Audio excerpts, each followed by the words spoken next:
My fellow Americans, 4 years ago, we launched a great national effort to rebuild our country, to renew its spirit, and to restore the allegiance of this government to its citizens. In short, we embarked on a mission to make America great again for all Americans. As I conclude my term as the 45th President of the United States, I stand before you truly proud of what we have achieved together. We did what we came here to do, and so much more. This week, we inaugurate a new administration and pray for its success in keeping America safe and prosperous. We extend our best wishes, and we also want them to have luck, a very important word. I'd like to begin by thanking just a few of the amazing people who made our remarkable journey possible. First, let me express my overwhelming gratitude for the love and support of our spectacular First Lady, Melania. Let me also share my deepest appreciation to my daughter Ivanka, my son-in-law Jared, and to Barron, Don, Eric, Tiffany, and Lara. You fill my world with light and with joy. I also want to thank Vice President Mike Pence, his wonderful wife Karen, and the entire Pence family. Thank you as well to my Chief of Staff, Mark Meadows, the dedicated members of the White House staff, and the Cabinet, and all of the incredible people across our administration who poured out their heart and soul to fight for America. I also want to take a moment to thank a truly exceptional group of people, the United States Secret Service. My family and I will forever be in your debt. My profound gratitude as well to everyone in the White House Military Office, the teams of Marine One and Air Force One, every member of the armed forces, and state and local law enforcement all across our country.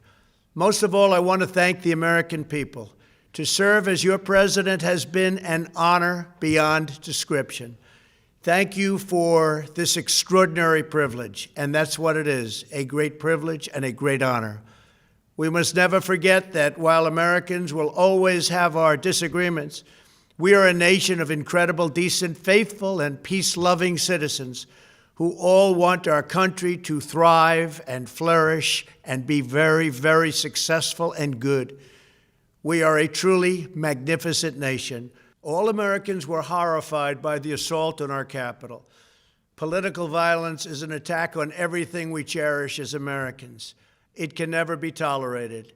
Now more than ever, we must unify around our shared values and rise above the partisan rancor and forge our common destiny. 4 years ago, I came to Washington as the only true outsider ever to win the presidency. I had not spent my career as a politician, but as a builder looking at open skylines and imagining infinite possibilities. I ran for president because I knew there were towering new summits for America just waiting to be scaled. I knew the potential for our nation was boundless as long as we put America first. So I left behind my former life and stepped into a very difficult arena, but an arena nevertheless with all sorts of potential if properly done. America had given me so much, and I wanted to give something back. Together with millions of hardworking patriots across this land, we built the greatest political movement in the history of our country. We also built the greatest economy in the history of the world. It was about America first because we all wanted to make America great again. We restored the principle that a nation exists to serve its citizens. Our agenda was not about right or left. It wasn't about Republican or Democrat, but about the good of a nation, and that means the whole nation. With the support and prayers of the American people, we achieved more than anyone thought possible. Nobody thought we could even come close. We passed the largest package of tax cuts and reforms in American history. We slashed more job-killing regulations than any administration had ever done before. We fixed our broken trade deals, withdrew from the horrible Trans-Pacific Partnership and the impossible Paris Climate Accord, renegotiated the one-sided South Korea deal, and we replaced NAFTA with the groundbreaking USMCA. That's Mexico and Canada, a deal that's worked out very, very well. Also, and very importantly, we imposed historic and monumental tariffs on China, made a great new deal with China. But before the ink was even dry, we and the whole world got hit with the China virus. Our trade relationship was rapidly changing. Billions and billions of dollars were pouring into the U.S., but the virus forced us to go in a different direction. The whole world suffered, but America outperformed other countries economically because of our incredible economy and the economy that we built. Without the foundations and footings, it wouldn't have worked out this way. We wouldn't have some of the best numbers we've ever had. We also unlocked our energy resources and became the world's #1 producer of oil and natural gas, by far. Powered by these policies, we built the greatest economy in the history of the world. We reignited America's job creation and achieved record low unemployment for African Americans, Hispanic Americans, Asian Americans, women, almost everyone. Income soared, wages boomed, the American dream was restored, and millions were lifted from poverty in just a few short years. It was a miracle. The stock market set one record after another, with 148 stock market highs during this short period of time, and boosted the retirements and pensions of hardworking citizens all across our nation. 401ks are at a level they've never been at before. We've never seen numbers like we've seen, and that's before the pandemic and after the pandemic. We rebuilt the American manufacturing base, opened up thousands of new factories, and brought back the beautiful phrase, "Made in the USA." To make life better for working families, we doubled the child tax credit and signed the largest ever expansion of funding for child care and development. We joined with the private sector to secure commitments to train more than 16 million American workers for the jobs of tomorrow. When our nation was hit with the terrible pandemic, we produced not one, but 2 vaccines with record-breaking speed, and more will quickly follow. They said it couldn't be done, but we did it.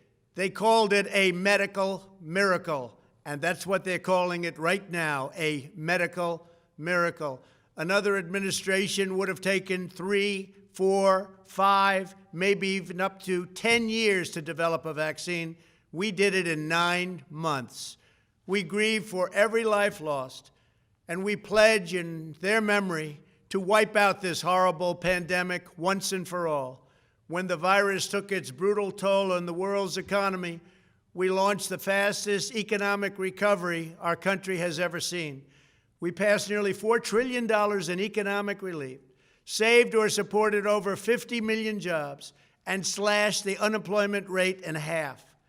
These are numbers that our country has never seen before. We created choice and transparency in healthcare, stood up to Big Pharma in so many ways, but especially in our effort to get favored nations clauses added, which will give us the lowest prescription drug prices anywhere in the world. We passed VA choice, VA accountability, right to try, and landmark criminal justice reform. We confirmed 3 new justices of the United States Supreme Court. We appointed nearly 300 federal judges to interpret our Constitution as written. For years, the American people pleaded with Washington to finally secure the nation's borders. I am pleased to say we answered that plea and achieved the most secure border in U.S. history. We have given our brave border agents and heroic ICE officers the tools they need to do their jobs better than they have ever done before, and to enforce our laws and keep America safe. We proudly leave the next administration with the strongest and most robust border security measures ever put into place. This includes historic agreements with Mexico, Guatemala, Honduras, and El Salvador, along with more than 450 miles of powerful new wall. We restored American strength at home and American leadership abroad. The world respects us again. Please don't lose that respect. We reclaimed our sovereignty by standing up for America at the United Nations and withdrawing from the one-sided global deals that never served our interest. And NATO countries are now paying hundreds of billions of dollars more than when I arrived just a few years ago. It was very unfair. We were paying the cost for the world. Now the world is helping us. And perhaps most importantly of all, with nearly $3 trillion, we fully rebuilt the American military, all made in the USA. We launched the first new branch of the United States Armed Forces in 75 years, the Space Force. And last spring, I stood at Kennedy Space Center in Florida and watched as American astronauts returned to space on American rockets for the first time in many, many years. We revitalized our alliances and rallied the nations of the world to stand up to China like never before. We obliterated the ISIS caliphate and ended the wretched life of its founder and leader, al-Baghdadi. We stood up to the oppressive Iranian regime and killed the world's top terrorist, Iranian butcher Qasem Soleimani. We recognized Jerusalem as the capital of Israel and recognized Israeli sovereignty over the Golan Heights.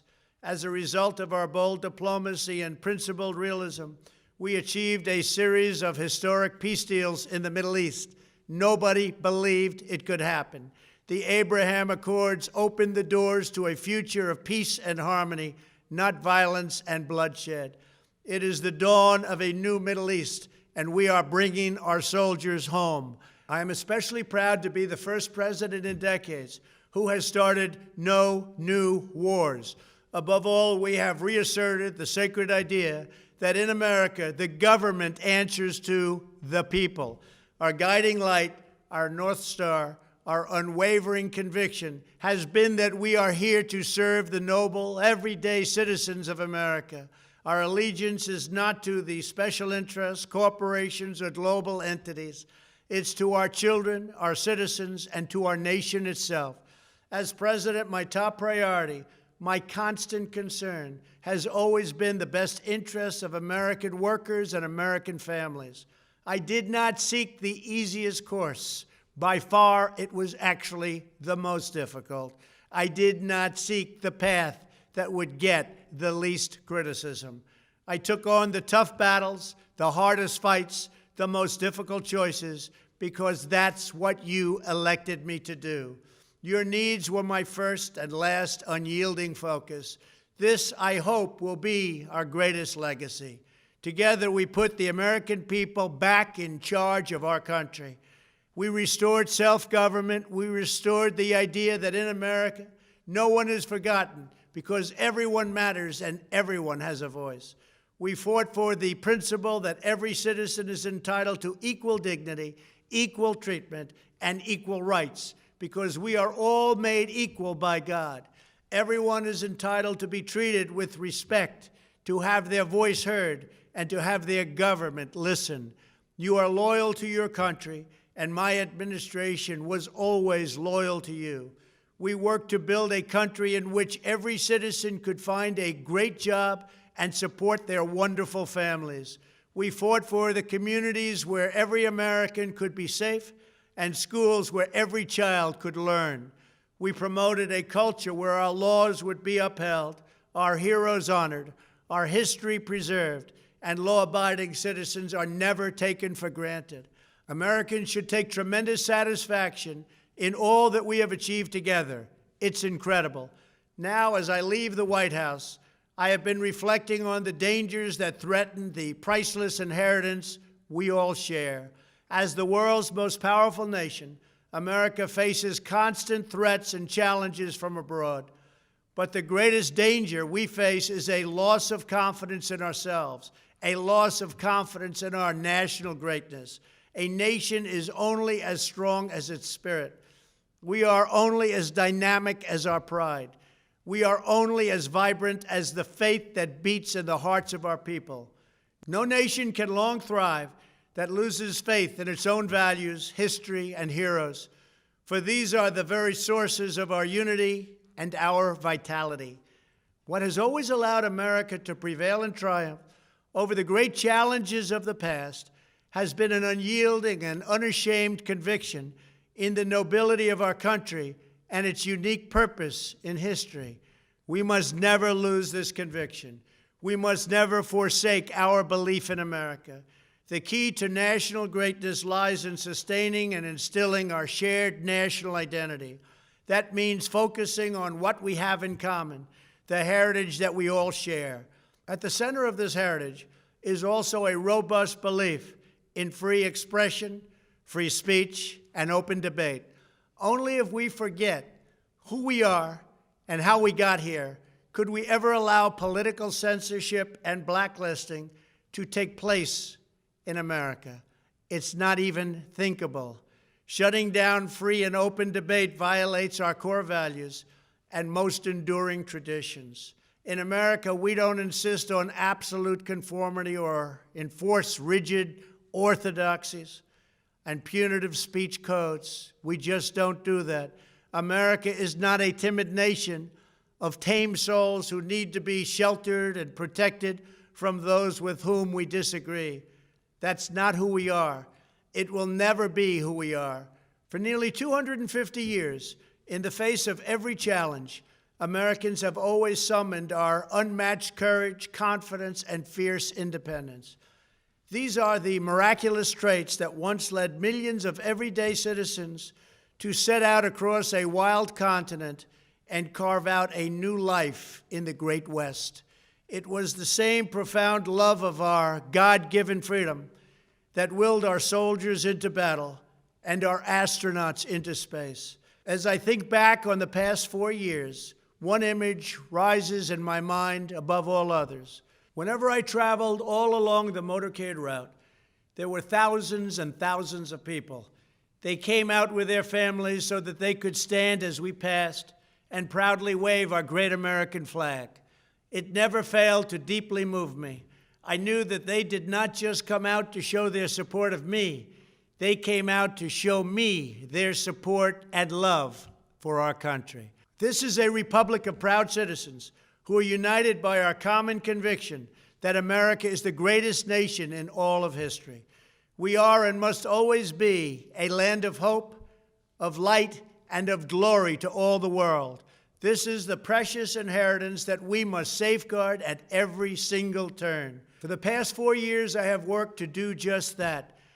From a great hall of Muslim leaders in Riyadh to a great square of Polish people in Warsaw, from the floor of the Korean Assembly to the podium at the United Nations General Assembly, and from the Forbidden City in Beijing to the shadow of Mount Rushmore, I fought for you, I fought for your family, I fought for our country.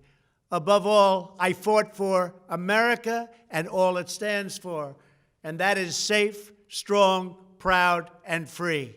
Now, as I prepare to hand power over to a new administration at noon on Wednesday, I want you to know that the movement we started is only just beginning. There's never been anything like it. The belief that a nation must serve its citizens will not dwindle, but instead only grow stronger by the day. As long as the American people hold in their hearts deep and devoted love of country, then there is nothing that this nation cannot achieve. Our communities will flourish, our people will be prosperous, our traditions will be cherished, our faith will be strong, and our future will be brighter than ever before. I go from this majestic place with a loyal and joyful heart, an optimistic spirit, and a supreme confidence that for our country and for our children, the best is yet to come. Thank you and farewell. God bless you. God bless the United States of America.